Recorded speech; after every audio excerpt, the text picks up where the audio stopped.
climate stuff, it's now reduced like by 90%.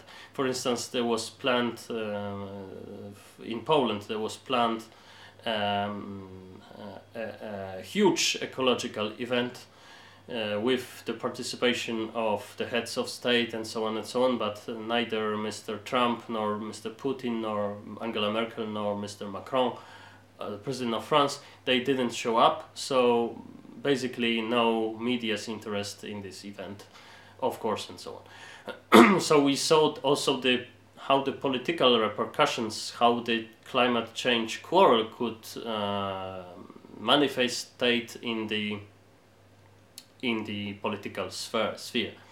And the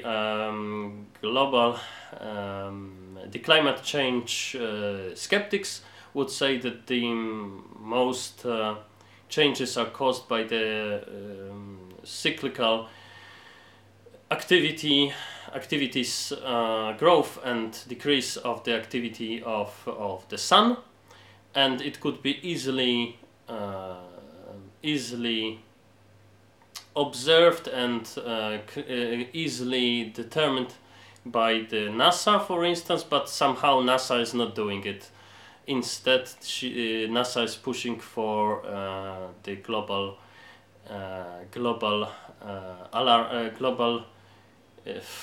climate change alarmism. Okay, so global climate change alarmists, the alarmists I would call them shortly from now on, the alarmists, they behave like a sect, really. I am not saying that they are not right. Maybe they are. I am no climatologist. Maybe they are right, but they are really behaving like a sect. And what was observed by many attentive political analysts, like for instance Mr. Scott Adams. Scott Adams has observed that the climate change alarmism is not necessarily a hoax. It's not necessarily a forgery, but it's presented like a hoax. It's presented like a scheme.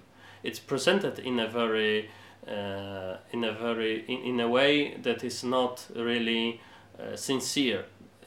It's presented as if it were not sincere. For instance, he observed that the climate, for instance, that the skeptics are discussing the arguments of the alarmists, but the alarmists are basically never discussing the arguments from the skeptics. They don't want to be put in one room to discuss those things with the skeptics. The alarmists, there is a theory, and I think it could be to some extent just and true, that the alarmists are often in their workplaces, for instance in their institutes and so on. Maybe they are not even exposed to the arguments of the skeptics, and so they are not even considering them. Mr. Scott Adams has pointed out that if you present a graph of the changes of the global climate change, you can just pick out the period that would support your vision of the process.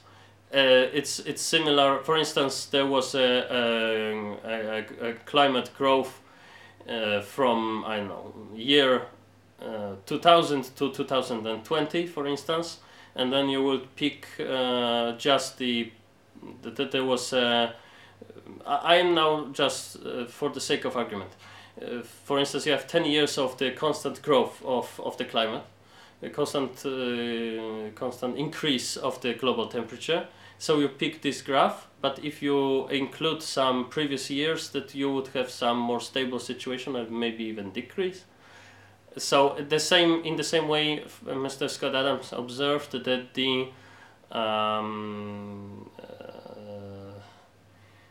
the economical analysis often presented by the managers of companies and so on, they just pick the months that would support the vision of the company that is developing well, and everything is alright. But if they include several months from earlier period of time, then you would have a completely different vision. But